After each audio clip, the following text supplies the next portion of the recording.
C'est parti, Alors, on a bonjour pas à quelqu'un. tous. Aujourd'hui, presque en direct. On est le combien? Le 10 juillet, jour du procès, jour du verdict de la cour d'appel du procès contre Natacha Ray et Amandine Roy. J'ai Natacha à côté de moi. Vous voyez son bras, donc il est là. Mais c'est tout ce que vous verrez pour aujourd'hui.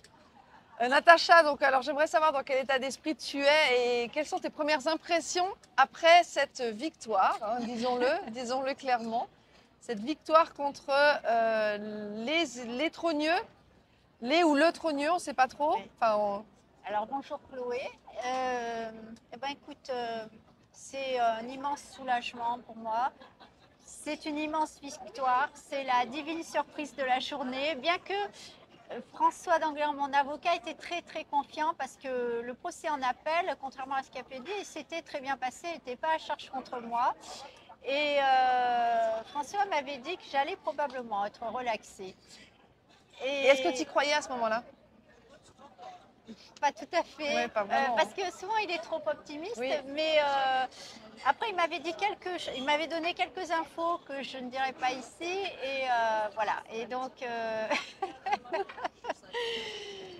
oui, enfin voilà, lui en était persuadé, et je voulais y croire sans y croire, voilà. Donc, et je voulais pas trop me dire je vais être relaxée parce que de peur que ça me porte malheur. Donc, Et je oui. préférais penser que je serais quand même condamnée, que le juge, le président Jean-Michel Aubac subirait tellement de pression qu'il me condamnerait. Surtout que le procès s'est allé sur 2 jours, les 14 et 15 mai.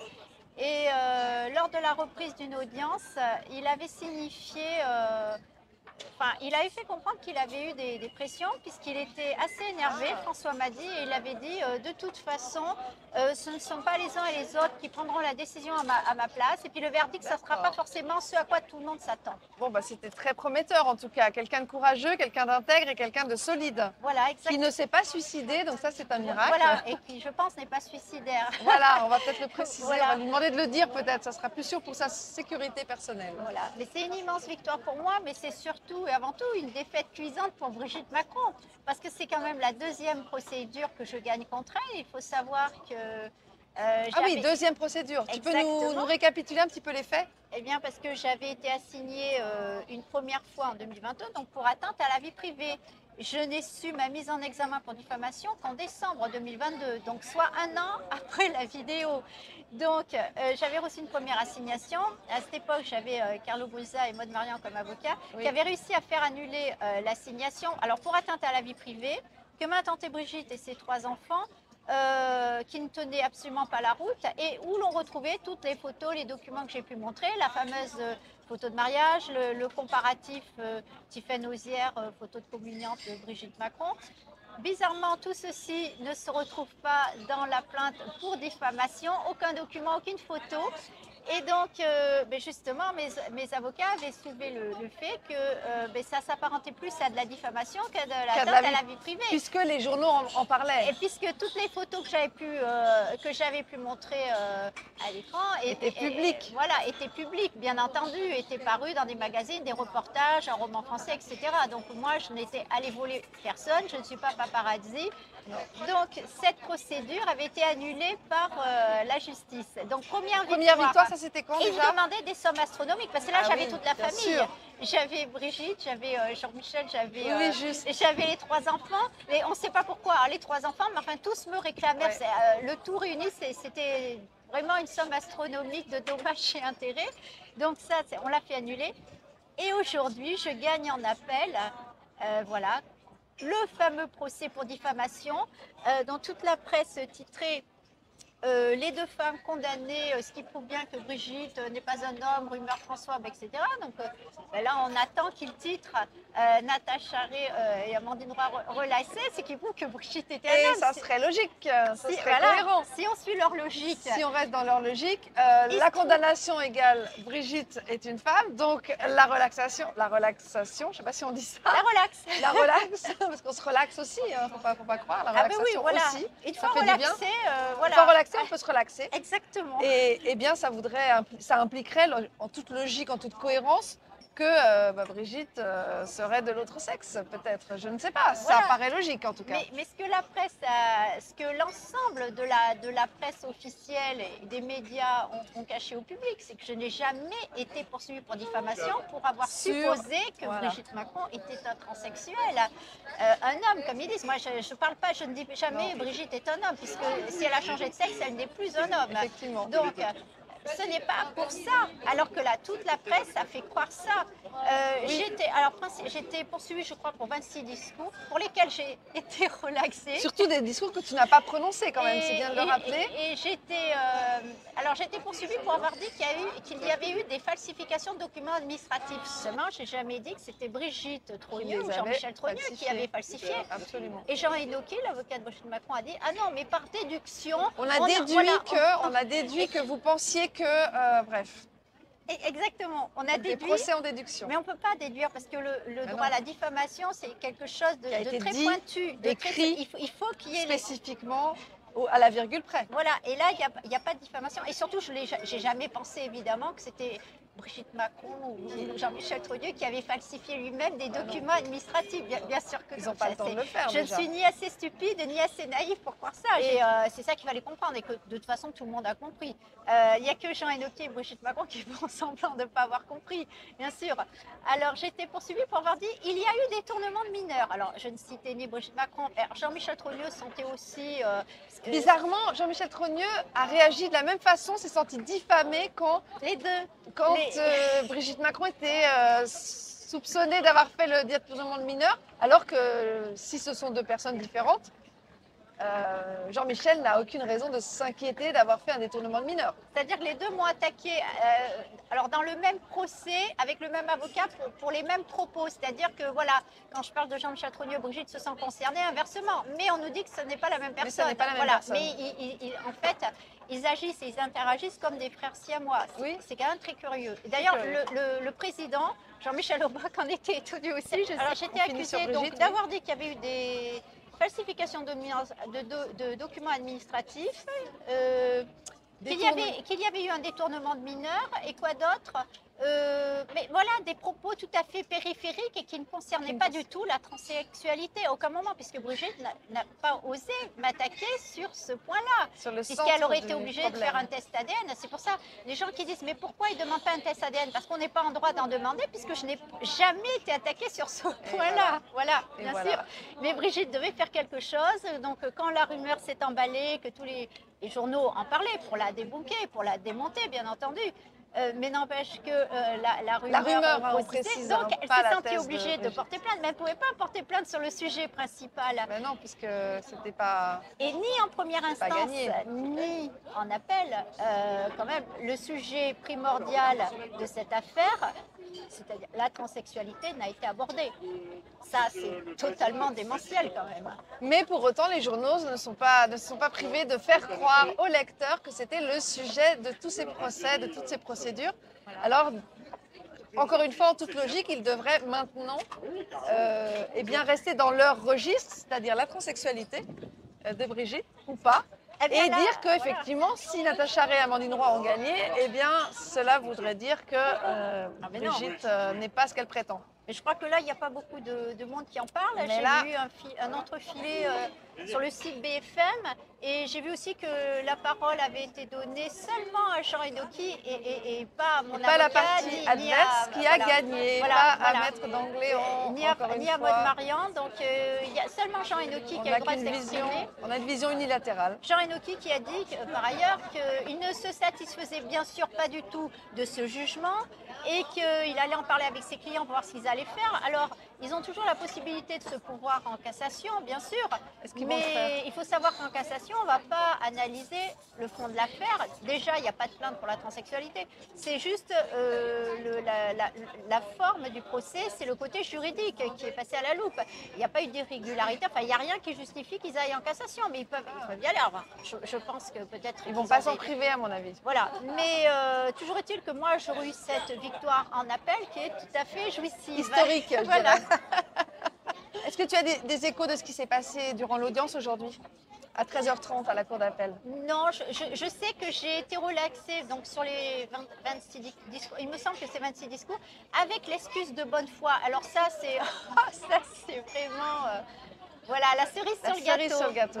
Voilà. L'excuse de bonne foi, ce qui veut dire que j'ai fourni quand même des preuves et des arguments suffisamment solides pour être persuasif. Et en fait, le président et ses deux assesseurs comprennent que j'ai pu être persuadée qu'il y avait eu, C'était de bonne foi. qu'il y avait eu tes soupçons étaient justifiés. Voilà. Mais là encore, on ne parle pas de transsexualité, on parle comment dire, de falsification de documents administratifs, de photos, de choses comme ça. Mais les photos n'étaient pas. Voilà, j'ai oublié de dire quelque chose, c'est que tu sais qu'ils m'ont attaqué en diffamation sur le fameux tract de Truchterschem. Oui, où la photo ne correspondait absolument pas à Brigitte Macron. Je vous renvoie à une des vidéos qu'on avait faites il y a quelques années. Mais alors, ils m'ont pas attaqué sur la photo de Brigitte et ils n'ont pas mis le tract en pièce jointe. Ils m'ont attaqué sur le fait que j'avais dit qu'une photo du tract, notamment celle d'une brune, avait été modifiée au feutre noir. J'ai été attaquée pour ça. Oui, c'était Christine. Comment elle s'appelait? Je ne sais plus le nom. On avait fait ça dans la première vidéo en janvier 2022. Et alors, bon, déjà, la modification au feutre noir sur la chevelure, on peut la voir à l'œil nu. La photo du tract, elle vient d'un roman français. Oui, absolument. Bon, voilà. Et donc, mais il m'attaque sur ça alors que j'ai passé une heure à démontrer alors que tu as parlé de la photo de Brigitte qui se présentait aux élections. Mais alors là, silence radio sur ce sujet-là. Voilà, et ça, le président Aubac, il le sait, il est au courant, il a bien compris la manœuvre et la manipulation. Donc voilà, il n'y avait rien d'honnête puisque c'est bien la preuve que c'est vrai. Sinon, elle m'aurait attaqué sur la transsexualité, sur le fait de l'avoir soupçonné, parce que même un soupçon peut être considéré en droit comme de la diffamation. Mais elle m'attaque même pas, par exemple, elle m'attaque pas pour avoir dit que la photo de mariage était truquée, que c'était Jean-Louis Auzière dessus. Elle m'attaque pas sur ça pour avoir dit que son ex-mari n'existait pas. De toute façon, l'ex-mari, c'est comme Jean-Michel Trouillet, c'est un menteur. D'ailleurs, on peut juste faire une petite encart, une petite digression sur son ex-mari qui est censé être André-Louis Auzière. Et toi, tu as vu de près Jean-Louis Auzière lors de l'un des procès? Eh bien oui, parce que contrairement à ceux qui en parlent, je veux nommer personne, mais enfin, contrairement à ceux qui en parlent et tout, moi, je l'ai eu en face de moi pendant des heures au procès en appel de Caen. Et je peux assurer que c'est le même homme que sur la photo de mariage. Sauf que Jean-Louis Auzière n'a jamais été marié à Brigitte Trogneux. Sauf que Jean-Louis Auzière n'est pas censé être l'ex-mari de Brigitte. On le reconnaît parfaitement et ça aussi, hein, tout a été détaillé au juge. Voilà, il avait une photo de Jean-Louis Auzière. Voilà. Comment tu expliques que Xavier Poussard prône la thèse du mari de Brigitte qui aurait existé? Xavier Poussard n'est pas un journaliste. Il a été viré de toutes les écoles de journalisme, tous les concours d'entrée, il s'est fait virer. C'est un archiviste, tout au plus, mais c'est pas un journaliste. Donc bon, lui, il comprend rien à cette affaire. C'est pas, voilà, j'ai même pas envie de parler moi de Xavier Poussard. Pas plus que ça. Donc voilà, il raconte absolument n'importe quoi. Il n'a aucun sens de comment dire des ressemblances. Il a même pas vu que Macron et son frère Laurent se ressemblaient comme des frères jumeaux. Non, mais lui, il dit que Macron a été adopté et tout, que c'est pas ses frères et sœurs. Il raconte absolument n'importe quoi, Xavier Poussard. Ok, ton concert, on en parle un petit moment. Est-ce que tu vas bien? Comment tu te sens et qu'est-ce qu'on peut faire pour t'aider? Alors rien, je ne demande aucun conseil de santé, de régime. Je suis très bien prise en main, voilà. Donc je ne demande rien. Je suis. Comment tu te sens? Aujourd'hui, ça va parce que j'ai une bonne nouvelle. Ouais. Bon, bien sûr qu'il y a la fatigue, même si ça ne transparaît pas dans ma voix. J'ai pris beaucoup de vitamine C. Oui, on vient de prendre un grand verre de jus d'orange. Et je me supplémente aussi en vitamine C. Mais la forme générale va mieux. Il y a aussi le soleil, la chaleur qui aide, la luminosité qui aide au moral. Mais je passais un hiver et un printemps très difficile avec seulement 8 de tension. J'ai vraiment des douleurs épouvantables. Donc voilà, j'ai eu des traitements. Je suis sous traitement. Traitement naturel plutôt non, les deux. Il y a traitement naturel et il y a d'autres choses qui ne sont pas naturelles, voilà, et qui m'ont été prescrites par un cancérologue, dont je ne citerai pas le nom, mais qui est très connu. et qui a publié beaucoup d'ouvrages. Pour ceux qui me parlent de... Parce que beaucoup me disent « Ah, mais vous connaissez pas ?» Non, mais je le connais Elle personnellement. connaît à peu près tous les traitements qui existent. Hein. Donc Voilà. ne lui envoyez plus de recettes Voilà. miracles. Et, ça elle ne a vient, tout et, voilà. essayé. Et si j'ai un cancer, ça ne vient absolument pas d'un excès de glucose. Ça aussi, je dois le dire, parce que moi, je ne consommais pas de sucre. Donc, et ce n'est pas du tout un cancer lié au... Enfin, voilà. Je ne vais pas détailler mon cancer, mais ça n'a rien à voir avec ça. Ce n'était pas dû à mon régime alimentaire, puisque moi, j'ai toujours une hygiène de vie très saine. Et voilà, je peux témoigner. Ne me parlez pas du régime je ne demande rien. Voilà, je sais tout ce qu'il faut savoir. Ne lui parlez plus de régime cétogène. Ni de la méthode du docteur Amer. Je connais tout ça par cœur. Ça n'a pas résolu du tout ma maladie. Voilà, je ne demande rien à ce niveau-là. Par contre, voilà, les messages de soutien sont toujours les bienvenus. Et je remercie vraiment le public et tes abonnés d'avoir vraiment été présents pour moi. Voilà, le soutien, c'est le soutien moral. Le soutien moral, parce beaucoup. que ce qui compte, c'est de se sentir bien. Voilà. Maintenant, voilà, pour l'instant, j'en suis au même point. Ça ne s'arrange pas, mais ça risque quand même de s'arranger, parce que voilà, moi, je pense qu'une victoire de cet ordre risque d'avoir un effet sympa sur ton état de santé. Là, le moral est au beau fixe. La tension a remonté, mais il y a eu une aide médicale, bien sûr. Voilà. Et on dit quand même que Natacha n'a pas fait de chimio. Non, je n'ai pas fait de chimio, mais de toute façon, dans mon cas, on ne me l'a pas proposé pour me guérir. Hein. Donc, tu étais avec moi, on ne va pas dire pourquoi. C'était une chimio plutôt palliative. Voilà, j'ai un cancer métastasé. Faut bien, et il a été, quand on a découvert mon cancer, il était déjà métastasé. Donc, ce n'est pas une chimio qui peut me guérir. Donc, j'avais toutes les raisons du monde de la refuser.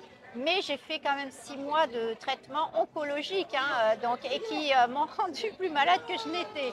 Donc j'ai dû arrêter, aller prendre d'autres renseignements, aller m'adresser à quelqu'un d'autre. Et je suis suivie par un oncologue. Je dis bien, bon, par des médecins, il y a un oncologue connu. Donc, je prends un vrai traitement. Ok. Alors Natacha, à suivre. En tout cas, je suis ravie de te voir dans cet état-là. Moi, je suis ravie d'être avec toi aujourd'hui. Voilà, je suis ravie que tu sois venue. C'est toujours un plaisir. Une belle journée, merci. On vous embrasse fort et on vous embrasse. Un petit message de fin que tu voulais rajouter, ma chère Natacha. Je voudrais dédier cette victoire aujourd'hui contre Brigitte Macron à Frédéric Chaumont, avec qui j'avais fait ma dernière interview au mois de mars, je crois. J'étais beaucoup moins en forme qu'aujourd'hui, mais voilà, j'avais fait des efforts pour tenir jusqu'au bout. J'étais avec François, mon avocat, et je pense à lui très fort aujourd'hui. Alors, je ne sais pas si de là où il est, il peut savoir. Il nous entend, il nous voit. Mais je pense que ça lui aurait fait très plaisir. Oui, certainement. Voilà. Donc, grosse pensée pour Frédéric Chaumont. Grosse pensée pour lui et pour sa famille. Voilà. Je suis une sœur de combat. À bientôt. Voilà, donc à ta santé, Natacha. À ta victoire. Merci. Victoire. Victoire. Victoire.